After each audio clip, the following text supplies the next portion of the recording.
So now I can take a piece of romex from there up to there. Easy greasy.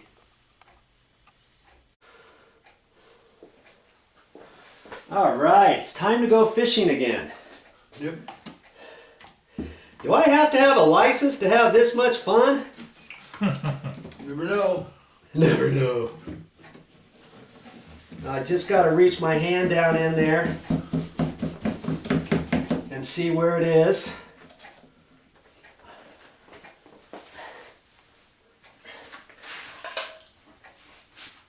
Getting underneath here.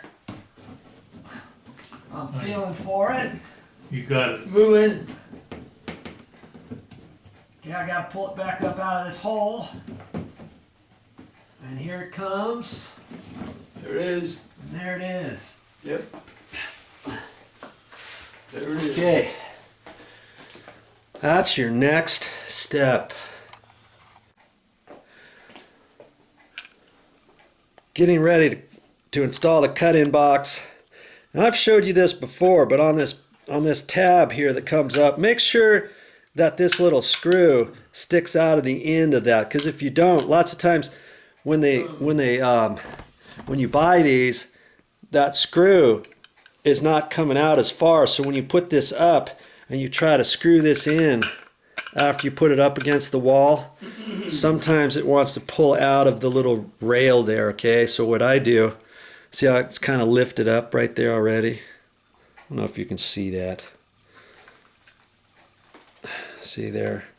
See, if you don't have that screw in there that way, lots of times it pops out. Then it's hard for this to screw, and you're binding as you're pulling it through, and lots of times you strip the head off there, and you got to either pull it out and get a new box or whatever. Okay, so you can kind of hold this here like this and screw it in a little bit, you know, and get ready to go. And I popped out one of these, and I did it on the bottom. Think about your project. Okay, I knocked it out with a screwdriver, bent it out of there, and twisted it out. Just grabbed it with a pair of pliers and twisted it right out of there. Okay, then you can clean it up. And now it's as simple as this. Put it in there. Make sure this screw fits in flush. You don't want it coming back out, because this might not. See, this isn't going to push up all the way if the screw isn't in all the way. Okay, you want to make sure it's in all the way. And let's see if we can get it in there like that. And now I'm going to tighten up that bottom one. And as I tighten it, that flap is sideways. When I tighten it, it automatically goes down. So as soon as I tighten it, now it's facing straight up and down below the sheetrock. And as I'm tightening this, the flap is closing up against the sheetrock on the back side. Okay? You just want to make that snug. And it's sticking out about 7/8 of an inch. So I got to tighten it a little bit. You know? Okay, I got it there. Okay, see how that's flopping around? Now we can just, we didn't have enough room for that flap, did we? And I didn't want to, no reason to drill out all the wood for that, do we? No. So, what are we going to do now? We're going to find a sheetrock screw, and I think I have one here. I always try to carry a few in my nail bag. And we're going to see if I can hit wood right there. Yeah. And see if I can get this head in between there and not in next to that mounting screw. I think I want to put this up at a slight angle if I can. Now see, there's hardly any wood right there. And I might have to use, well, I'll try over here. I might have to use a longer screw if this one doesn't hold. Because see, this is right at the bottom of the part that I drilled out, right? Okay, I can sink that in and just be careful with it. That's it. And that's how I can do that. Okay, Now, when you install a cut-in box, when you put in electrical outlet, usually you bend off these ears, and then the rest of this fits into this groove, right? Yep.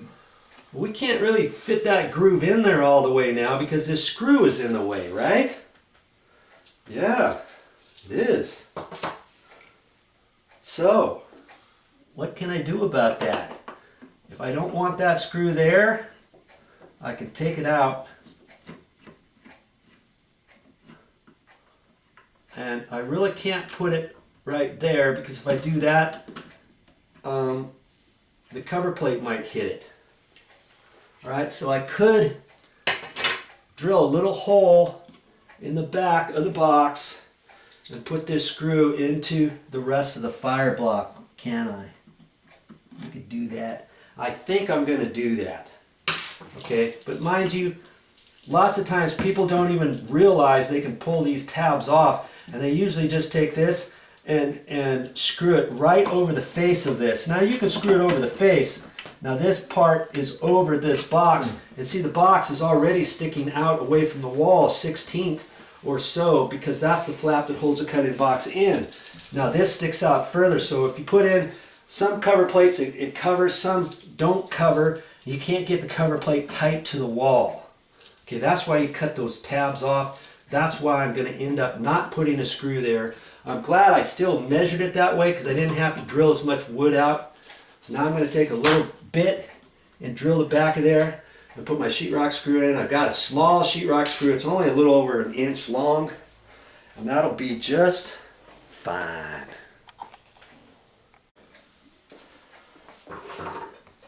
Got that sheetrock screw right back up in there, and it fit right on in there. Looks like this box was just made for that hole.